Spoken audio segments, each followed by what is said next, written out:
Hi guys, what's up? Yeah, my phone is overheating. Anyway, I'm so frustrated by this environment. Like, I'm trying to talk and I'm distracted. I am one of those people. If I'm in the middle of something, please don't bug me. And I can actually get quite feisty when another person is talking while I'm talking, because I just feel like let one person speak at a time. But right now, it's not like I'm having a conversation with somebody. It's that somebody is talking outside and I loud and they bora because I have a much more important message to speak while all of this fluffy other stuff is happening around me. And these are my frustrations at 38, living at the back of my mom's house, where I have got to make war with other unsatisfactory voices around me that are irrelevant, frankly, to the topic at hand and to the importance of what's going on all over the show. But I just have to muffle them out. I just gotta deal. Can't deal.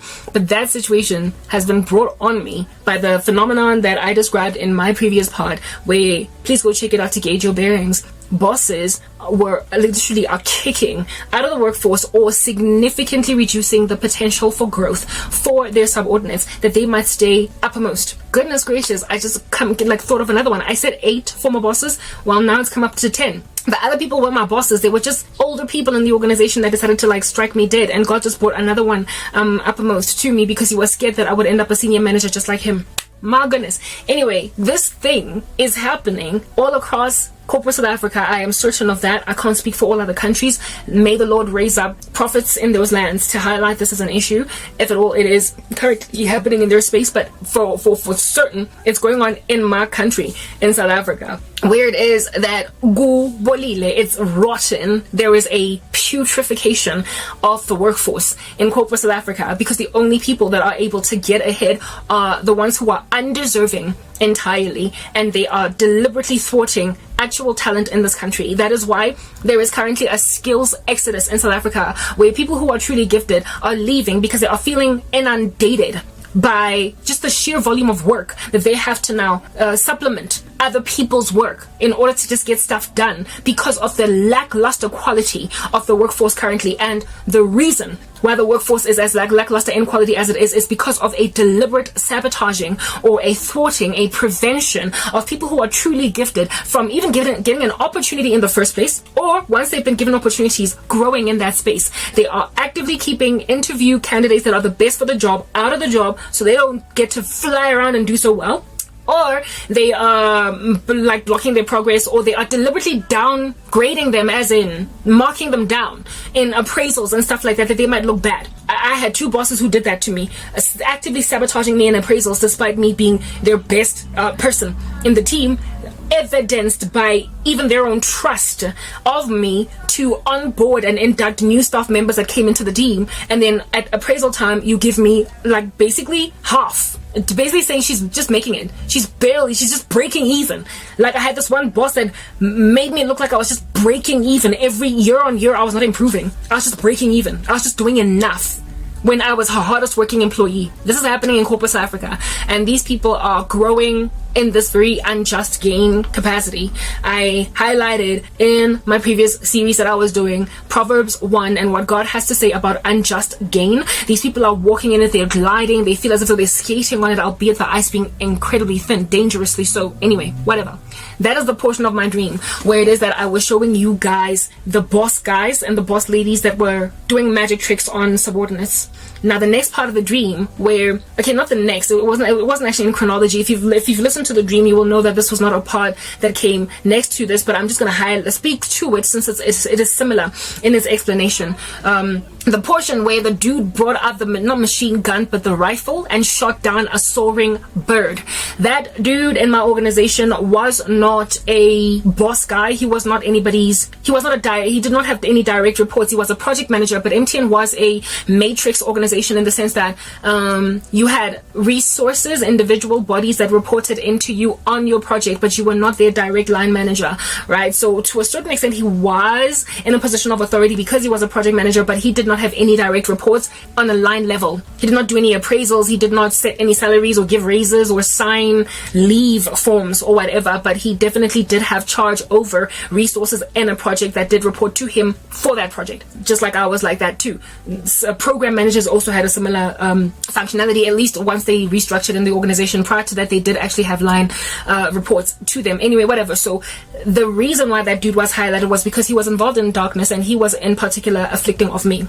And however, he does represent a general issue as well that was going on in corporate. Here's this dude that is not so much anybody's boss, but he is hugely competitive with other employees on the ground, in the sense that he wants to be the best project manager and the only one, frankly, that is being looked at with any level of favor by the other boss guys in the organization. So you're gonna go and like decimate other project managers or anybody at all that is in the run-up to becoming a project manager, en route, a career projectile or a trajectory to becoming that. So you're an administrator, you have an aspiration to be a project manager. He used to target these people. He would target these people all over the show, and mind you, I used to report into his boss. Okay, so that's what the structure was, such that in the previous job that I had, the one that I had before I was promoted, there were program managers and they had project managers underneath them, and then there were the administrators. I was an administrator and I served project managers, but I also served their program manager. I was basically doing health checks and reports on how the project management team is doing. So basically I worked for the project management office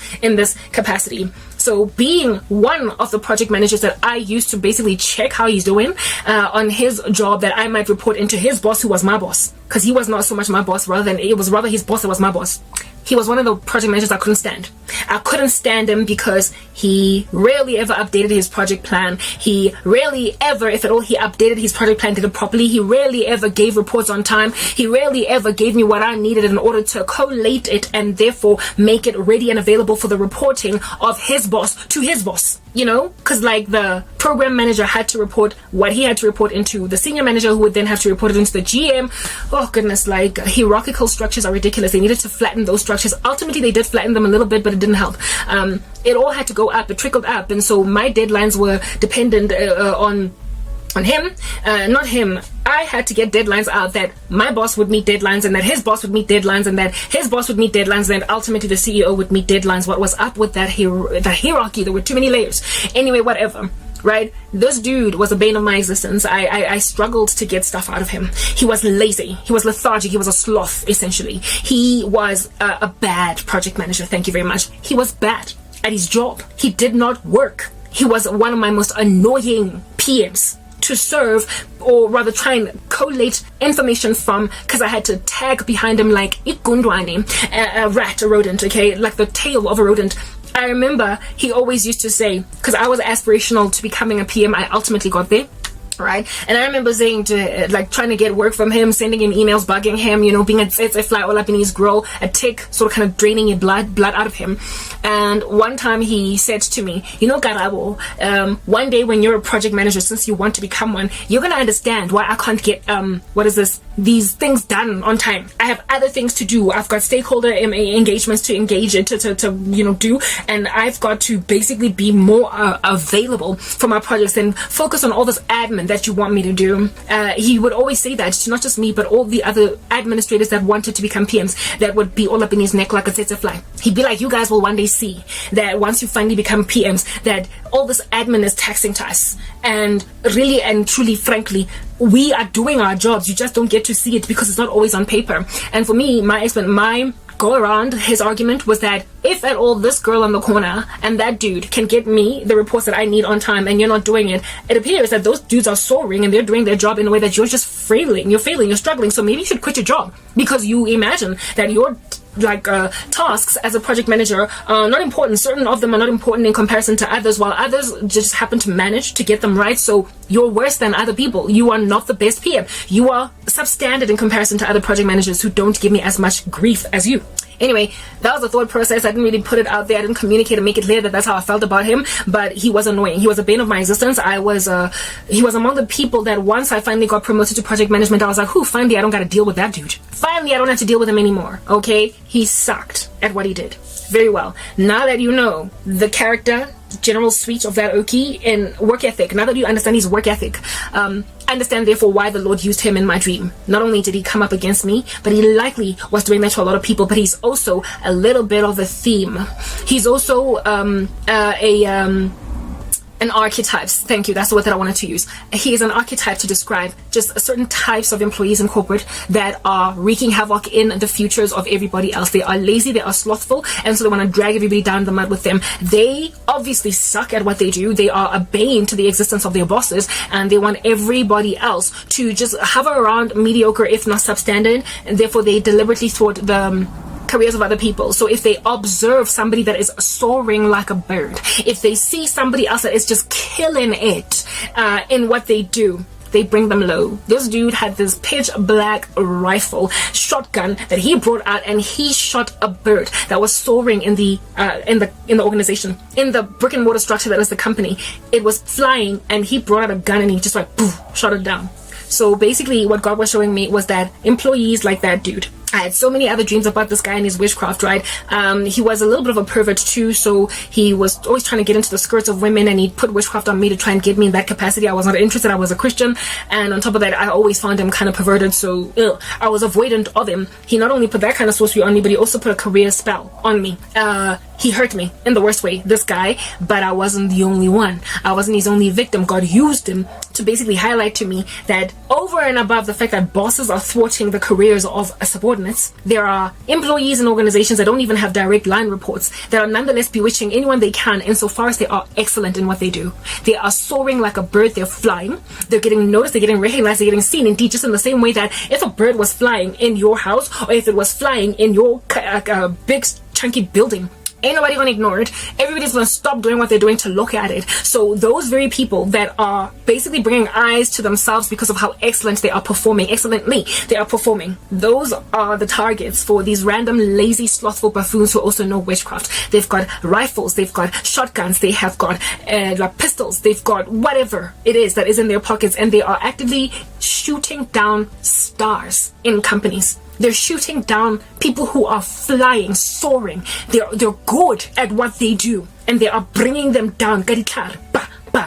This dude saw this eagle that was flying, and he shot it down. Now, an eagle or a bird that is flying in an organization is different from all other employees in that everybody's looking at them. They're different. That's why God used a bird.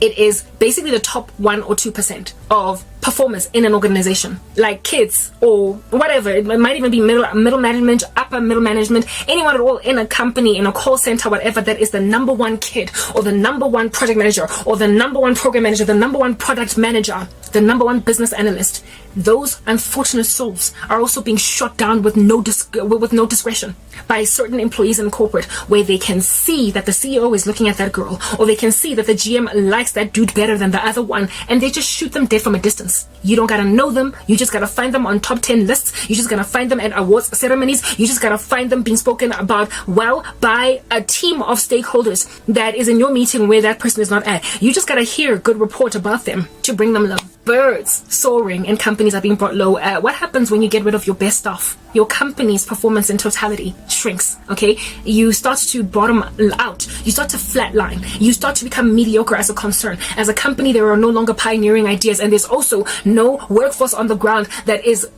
improving the overall performance of your company. You need those outliers. You need those top 1% to be thought leaders, and that can actually shift the paradigm. Hey, change the narrative, flip it. And those guys are the ones being shot down. So your company stays stagnated with just, boring innovations. Just these lackluster, fluffy, even a kindergarten student could have thought it up. And that kid doesn't even have to have the level of ingenuity of Einstein. It could just be some average, mediocre child in kindergarten that'll come up with this idea, but it's being taken up because there's no one with a better idea. Those guys that are your paradigm shifters in corporate, that are happy to stay in corporate and not even start their own business because they were not even trying to break off like that, they're kicking them out deliberately. Kicking them out. And I was one of them. Next part.